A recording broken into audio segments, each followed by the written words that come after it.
তোমরা যারা ক্যালকাটা ইউনিভার্সিটির আন্ডারে সেকেন্ড সেমিস্টার রাষ্ট্রবিজ্ঞান অনার্স কোর্সের ছাত্রছাত্রী আছো, তোমাদের জন্য আজকে ক্লাস খুবই গুরুত্বপূর্ণ। আজকে ক্লাসে তোমাদের একটি মোস্ট ইম্পর্টেন্ট 20 নম্বরের প্রশ্নের উত্তর নিয়ে আলোচনা করব, যে প্রশ্নটা তোমাদের 2024 সালে পরীক্ষায় একবার এসে গিয়েছে।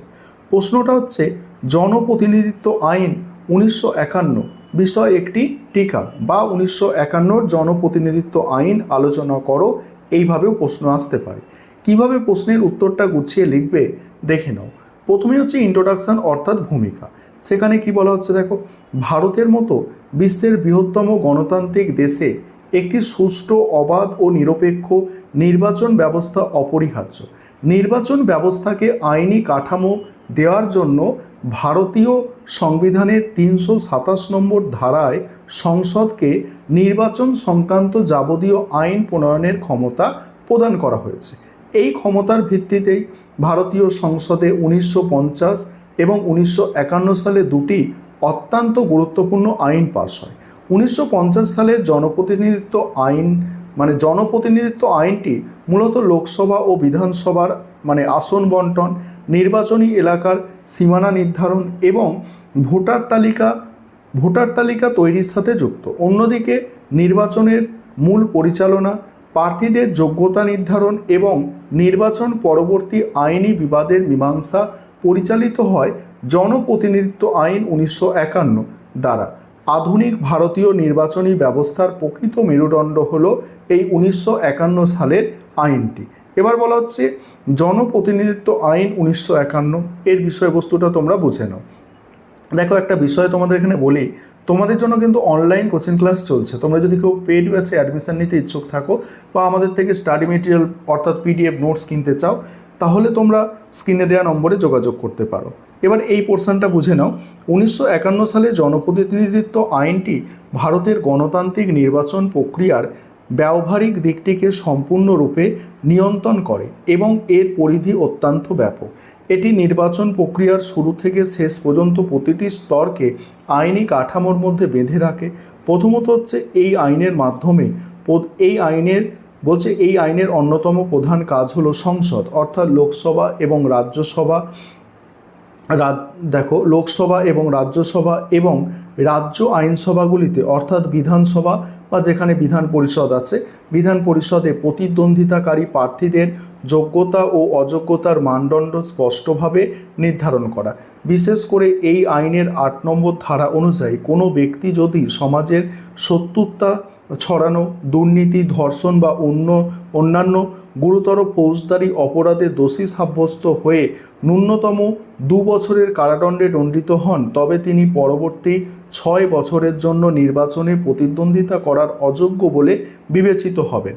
এছাড়া নির্দিষ্ট সময়ের মধ্যে নির্বাচনী ব্যয়ের হিসাব নির্বাচন কমিশনের কাছে জমা দিতে ব্যর্থ হলে প্রার্থীকে অযোগ্য ঘোষণা করা যায়। দ্বিতীয় হচ্ছে নির্বাচন পরিচালনার সম্পূর্ণ প্রশাসনিক রূপরেখা এই আইনে বর্ণিত রয়েছে।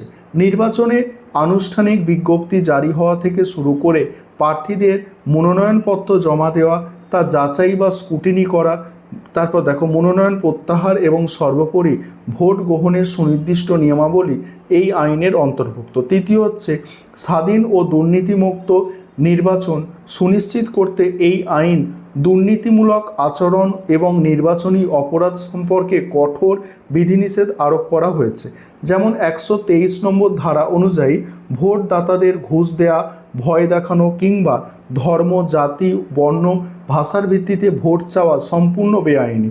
বুথ দখল বা ভোট দানে বাধা দেওয়ার মতো কাজগুলিকে গুরুতর অপরাধ হিসাবে গণ্য করে কঠোর শাস্তির বিধান রাখা হয়েছে। চতুর্থ হচ্ছে রাজনৈতিক দলগুলির নিবন্ধীকরণ বা রেজিস্ট্রেশন এবং তাদের চাঁদা বা অনুদান গ্রহণের স্বচ্ছতা বজায় রাখার নিয়মকানুন এই আইনের একটি অন্যতম গুরুত্বপূর্ণ দিক। পঞ্চমত কি, নির্বাচনের ফলাফল ঘোষণার পর যদি কোনো প্রার্থীর জয় নিয়ে কোনো বিতর্ক বা জালিয়াতির অভিযোগ ওঠে, তবে তা কিভাবে মীমাংসা করা হবে তার নির্দেশনাও এখানে রয়েছে। তারপরে কি বলা হচ্ছে দেখো, সংক্ষুব্ধ প্রার্থী বা ভোটার হাইকোর্টের নির্বাচনে পিটিশন দায়ের করতে পারেন এবং প্রয়োজনে পরবর্তীতে সুপ্রিম কোর্টে আপিল করতে পারেন। সময়ের সাথে সাথে সুপ্রিম কোর্টের যুগান্তকারী নির্দেশ এবং সংসদীয় সংশোধনীর মাধ্যমে এই আইনটিকে আরও প্রাসঙ্গিক করা হয়েছে। বর্তমানে প্রার্থীদের অপরাধমূলক অতীত এবং সম্পত্তির হিসাব হলফনামার মাধ্যমে জনগণের সামনে প্রকাশ করা বাধ্যতামূলক করা হয়েছে, যা রাজনৈতিক ব্যবস্থায় স্বচ্ছতা আনতে ব্যাপকভাবে সাহায্য করেছে।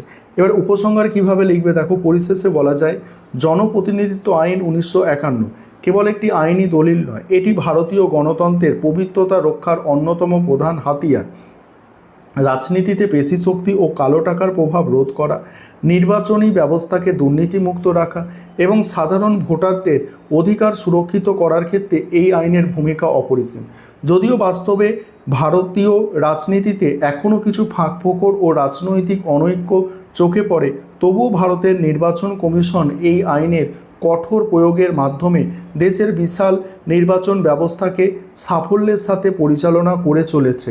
গণতন্ত্রের ভিতকে আরও মজবুত করতে এবং অপরাধ মুক্ত রাজনীতি গড়ে তুলতে এই আইনে আরও আধুনিকীকরণ ও কঠোর প্রয়োগ একান্ত কাম্য। এই ছিল তোমাদের একটি গুরুত্বপূর্ণ বড় প্রশ্নের উত্তর।